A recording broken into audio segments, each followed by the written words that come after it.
आध्यात्मिक वर्षा जो एक ज्ञान का संगम है, उसमें आप सभी का अभिनंदन।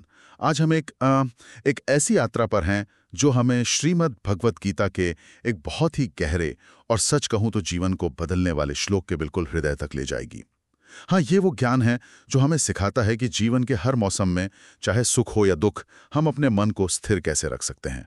हम समझेंगे कि स्थित धीर मुनि, मतलब स्थिर बुद्धि वाला ज्ञानी, असल में होता कौन है, जीता कैसे है। और ये जो गहरा और बृहद संकलन है, इसका लेखन कैप्टन श्याम बहादुर चौहान जी ने किया है। उनका प्रयास है कि ये जो कालातीत ज्ञान है, ये हम सब तक पहुंचे। तो आज हमारा उद्देश्य है इस श्लोक के मर्म को छूना, अलग अलग नजरियों को समझना और देखना कि ये प्राचीन बुद्धिमत्ता आज की हमारी आधुनिक जिंदगी में कैसे रोशनी भर सकती है। तो चलिए शुरुआत करते हैं उस मूल श्लोक से जो आज की हमारी चर्चा का केंद्र है। श्रीमद् भगवद गीता, अध्याय 2, श्लोक 56। दुःखेष्व अनुद्विग्न मनः सुखेषु विगत स्पृहः वीतराग भय क्रोधः स्थित धीर मुनि रुच्यते। 2.56। शब्द बहुत गहरे हैं, इन्हें थोड़ा खोलते हैं ना।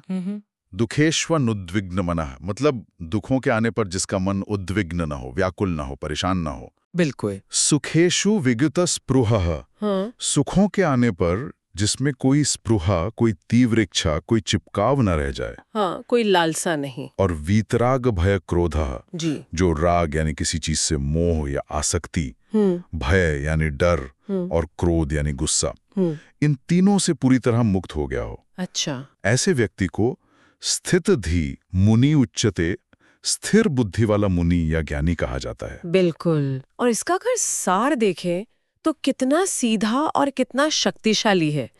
मतलब वो इंसान जो बाहरी परिस्थितियों के थपेड़ों से अंदर से हिलता नहीं है, दुख उसे तोड़ नहीं पाता और सुख उसे बहा कर नहीं ले जाता।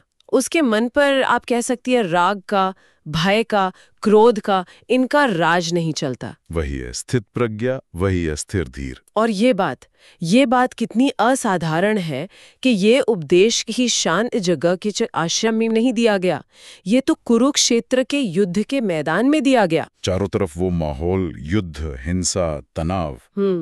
उस संदर्भ में इस श्लोक का क्या महत्व था, मतलब क्यों जरूरत पड़ी इसकी वहां? यही तो गीता की सबसे अनोखी बात है। ये कोई पलायन का दर्शन नहीं है, ये जीवन के बीचों बीच रहकर स्थिर रहने का दर्शन है। आप सोचिए, अर्जुन जो उस समय के महानतम योद्धाओं में गिने जाते थे, वो अपने ही प्रियजनों को, गुरु, पितामह, भाई सामने दुश्मन सेना में देखकर बिल्कुल टूट गए थे। उनका मन शोक से, मोह से और क्या सही है क्या गलत है इस भ्रम से भर गया था। उन्होंने तो हथियार ही डाल दिए थे। तब उन्होंने कृष्ण से पूछा कि ये जो स्थिर बुद्धि वाला इंसान होता है, जो इस उथल पुथल में भी शांत रहता है, स्थित प्रज्ञ, उसकी परिभाषा क्या है? वो जीता कैसे है? वो असल में ये जानना चाहते थे कि ऐसी चरम स्थिति में भी कोई अडिग कैसे रह सकता है, कोई शांत कैसे रह सकता है। बिल्कुल बिल्कुल। और कृष्ण ने फिर स्थित प्रज्ञ के लक्षणों का वर्णन करते हुए ये श्लोक कहा। तो ये सिर्फ कोई फिलॉसफी नहीं थी उस वक्त, ये अर्जुन के लिए उस पल की सबसे बड़ी जरूरत थी। उन्हें कृष्ण तैयार कर रहे थे कि वो नतीजे की चिंता किए बिना सुख दुख, जय पराजय, इन सब से ऊपर उठकर अपने क्षत्रिय धर्म का पालन कर सकें। ये तो एक तरह से युद्ध भूमि में दिया गया व्यवहारिक मनोविज्ञान था, आप कह सकते हैं आत्म प्रबंधन का पाठ था। अच्छा, यानी ये ज्ञान सिर्फ मोक्ष या वैराग्य के लिए नहीं है, बल्कि जीवन की जो रोजमर्रा की चुनौतियां हैं उनका सामना करने के लिए भी है।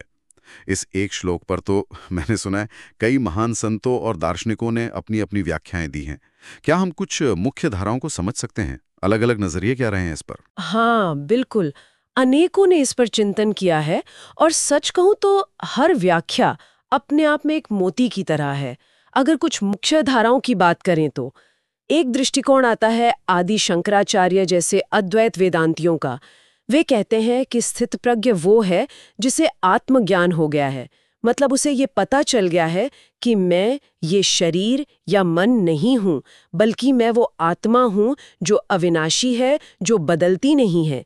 जब ये बोध, ये एहसास पक्का हो जाता है तो बाहरी दुख सुख जो हैं वो शरीर या मन के स्तर पर आते जाते रहते हैं, पर आत्मा जो साक्षी है उसको छू नहीं पाते, इसलिए मन विचलित नहीं होता। अच्छा, यानी भीतर के ऐसा केंद्र खोज लेना एक ऐसा पॉइंट जो बाहरी हलचल से बिल्कुल परे है, अछूता है। बिल्कुल।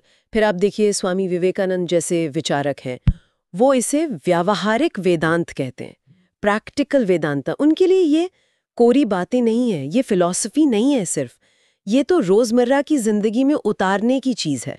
ये श्लोक हमें सिखाता है कि ऑफिस के तनाव से लेकर घर की मुश्किलों तक हर स्थिति में बिना बिखरे शांत और मजबूत कैसे रहा जाए। ये कर्मयोग का आधार है एक तरह से।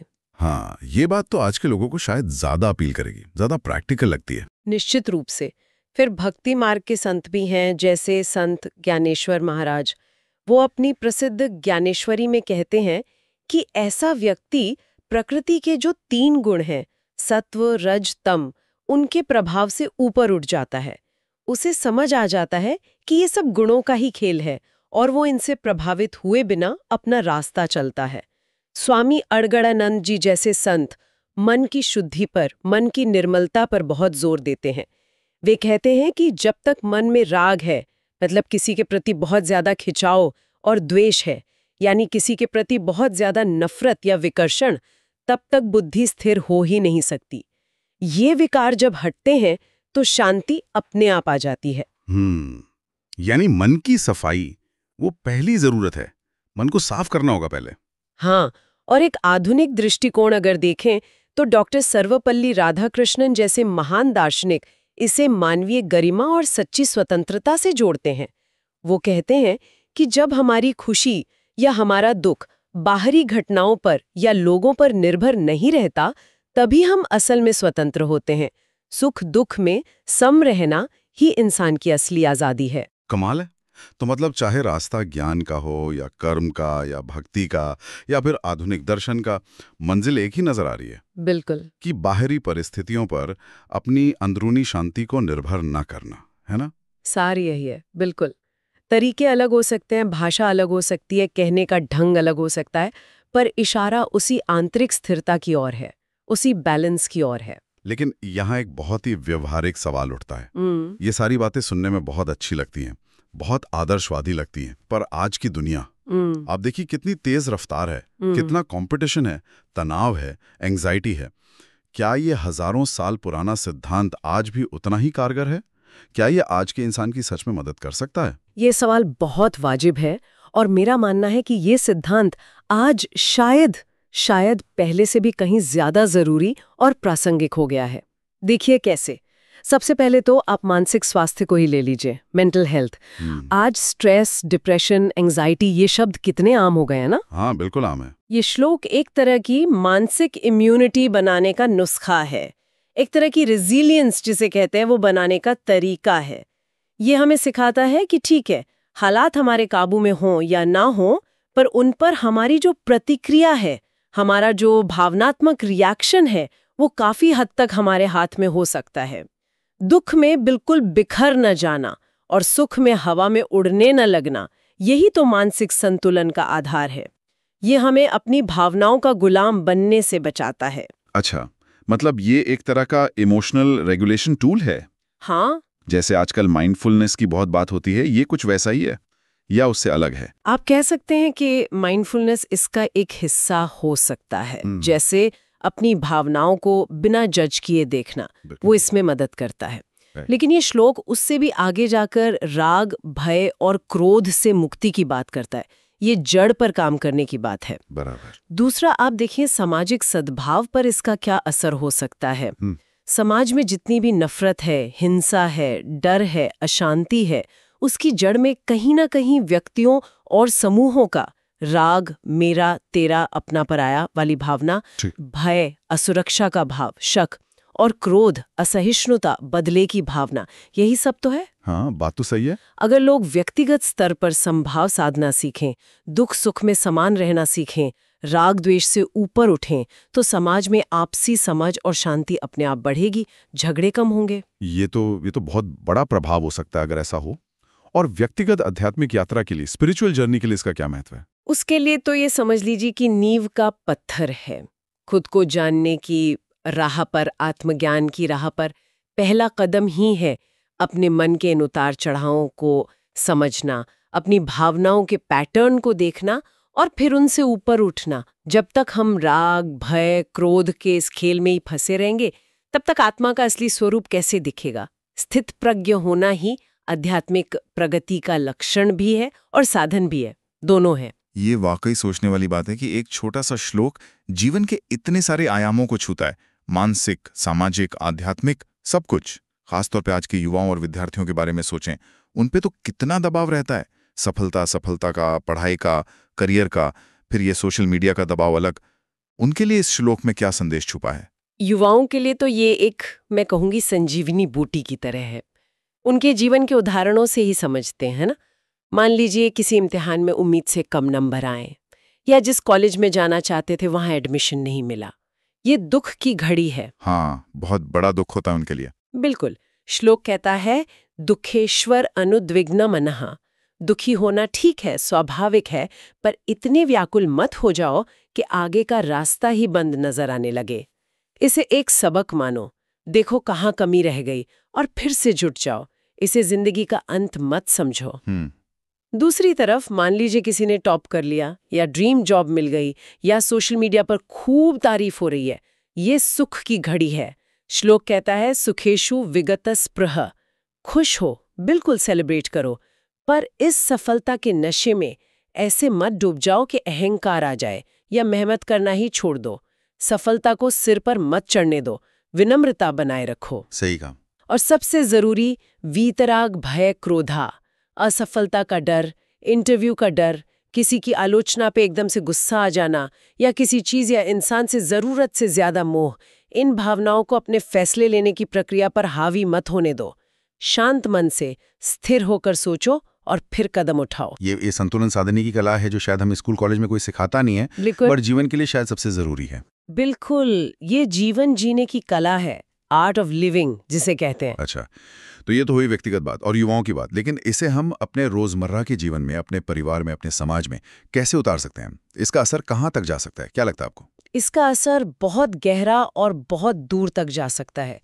व्यक्तिगत स्तर पर तो हमने देखा ही, ज्यादा शांति मिलेगी, आत्मविश्वास बढ़ेगा, भावनात्मक स्थिरता आएगी, हम बेहतर निर्णय ले पाएंगे।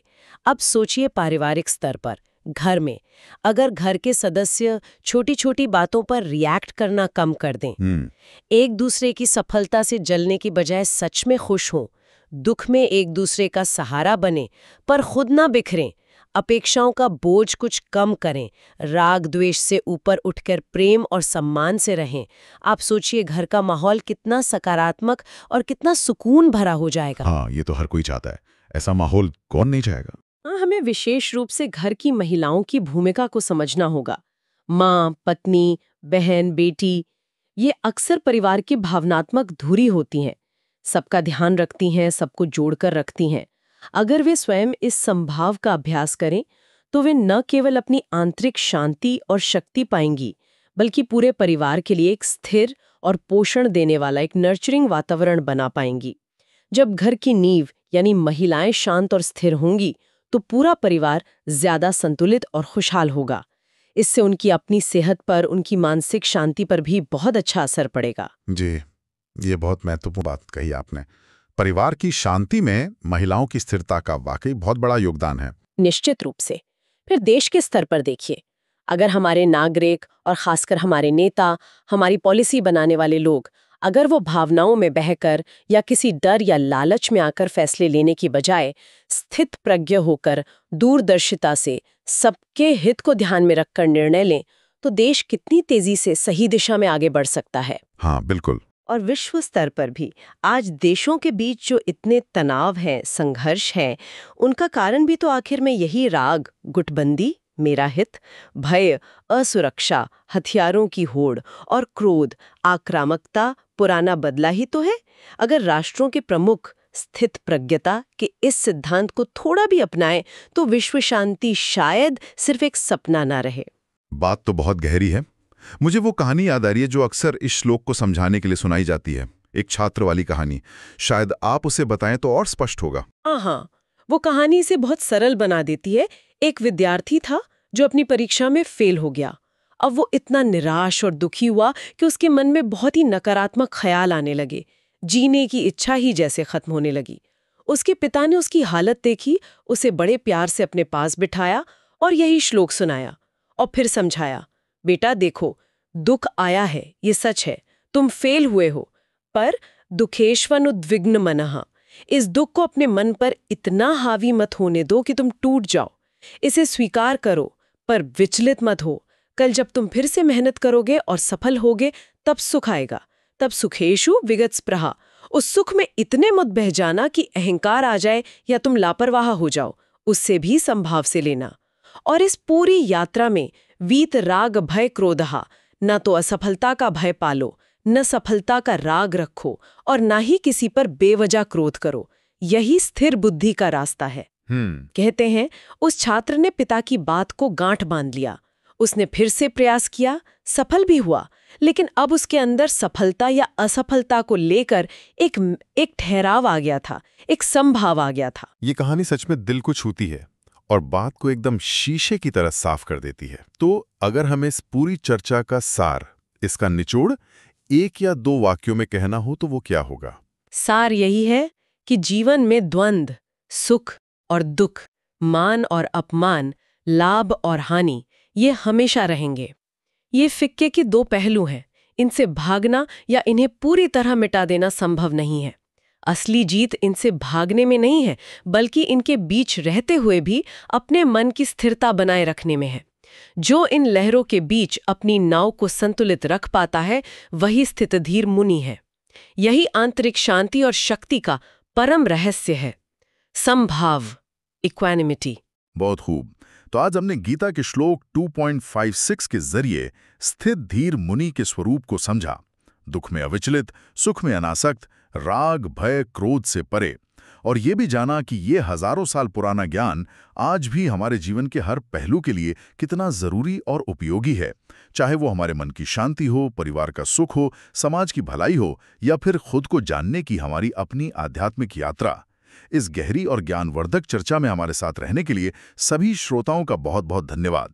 और हम कैप्टन श्याम बहादुर चौहान जी के प्रति भी अपना आभार व्यक्त करते हैं, जिनके संकलन और प्रयास ने इस अमूल्य ज्ञान को हम तक पहुंचाया।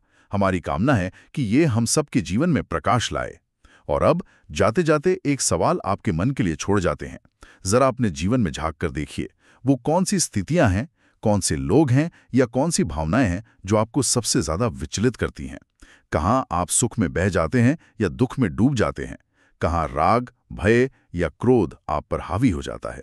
बस उन्हें पहचानिए और फिर सोचिए, क्या उन क्षणों में बस थोड़ा सा समभाव साधने का प्रयास आपको ज्यादा आंतरिक स्वतंत्रता और सुकून नहीं दे सकता।